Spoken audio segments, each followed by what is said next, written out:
तर मुंबईत गणपती बाप्पाच्या आगमनाची आता लगबग सुरू आहे। अवघ्या काही दिवसात बाप्पा विराजमान होणार आहेत। बाप्पाच्या आगमनाची जोरदार तयारी सुरू आहे। तर आज परळच्या वर्कशॉपमधून जवळपास 150 गणरायांचं आगमन होणार आहे। तर पोलिसांचा देखील कडेकोट बंदोबस्त लावण्यात आलाय।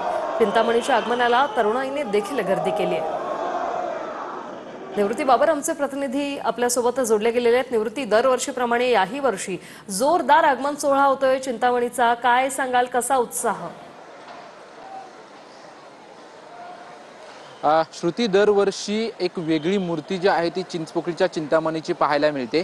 यावर्षी मूर्तिकार त्यांचे बदलले असल्यामुळे तरुणाईची दरवर्षीपेक्षा मोठ्या प्रमाणात गर्दी जी आहे ती गर्दी या ठिकाणी संपूर्ण लालबाग परळ भागामध्ये उसळलेली आहे।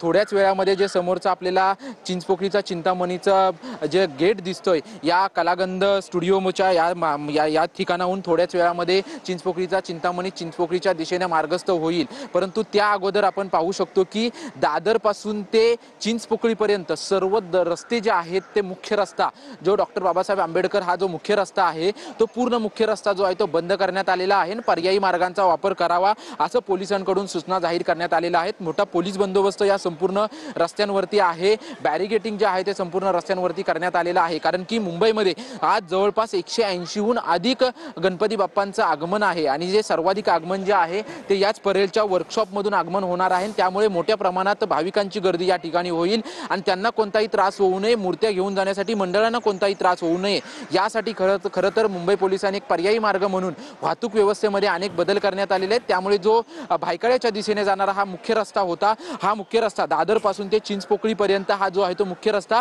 ब्रिज पासून सर्व बंद करण्यात आलेले आहेत आणि पर्यायी मार्गाचा वापर करावा असं जे आहे ते त्यांना सांगण्यात आलेलं आहे। खरं तर 1 किलोमीटर पासून जे मोठ्या प्रमाणात तरुणाई आलेली आहे ती 1 किलोमीटर पासून लांब त्यांना ठेवण्यात आलेले आहेत, कारण की चिंचपोकळीच्या चिंतामणीचं आगमन असल्यानंतर मोठ्या प्रमाणात तरुणाईची गर्दी होत असते आणि यावेळेस कोणताही कायदा सुव्यवस्थेचा प्रश्न निर्माण होऊ नये यासाठी जे आहे ते मुंबई पोलिसांच्या वतीने ही खबरदारी घेतली जाते। 11 वाजताचं खरं तर चिंचपोकळीचा चिंतामणी बाहेर निघण्याचं टाइम होतं, परंतु जवळपास 12 वाजायला आलेले आहेत, अजून देखील चिंचपोकळीचा चिंतामणी निघालेला नाही।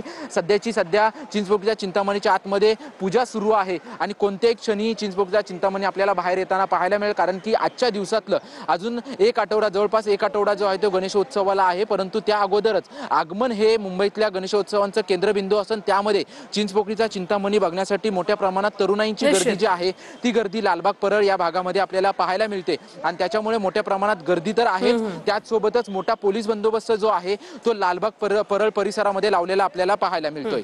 धन्यवाद निवृत्ती, तुम्ही दिलेल्या या माहितीसाठी।